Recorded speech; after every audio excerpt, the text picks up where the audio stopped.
ce midi, il avait mangé vite, avait attendu que sa mère s'assoupisse, mis ses chaussures, enfilé son manteau, et était parti en balade.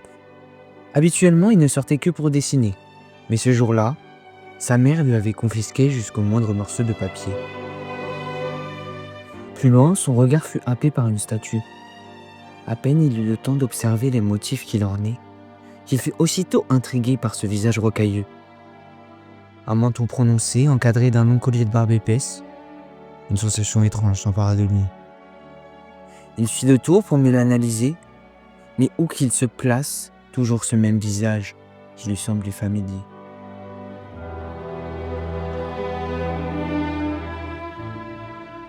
Par un coup du destin, en marchant encore, il devait incarner dans un coin. Il hésita encore, mais le prit finalement, sans même se demander comment il avait pu atterrir là.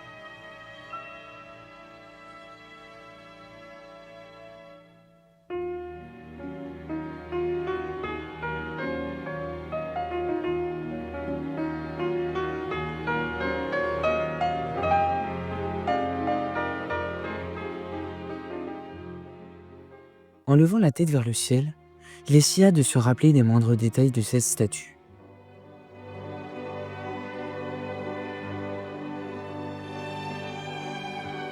Les contours du croquis établis, il s'attaqua au dessin, commençant par le nez, la bouche, quelques traits en guise de barbe.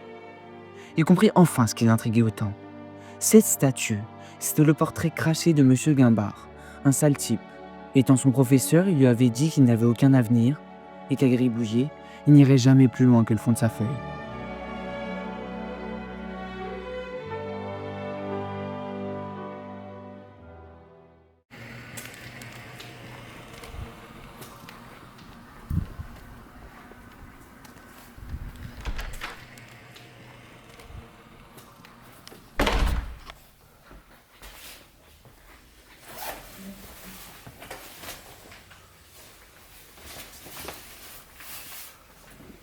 Charles, c'est toi?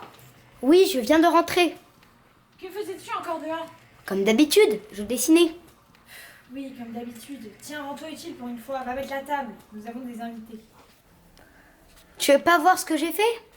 Non, Charles, on a déjà eu cette discussion. Au lieu de te passer tes journées dehors à dessiner, trouve-toi un vrai travail. À part si tu préfères qu'on meure de faim. Oui, mère.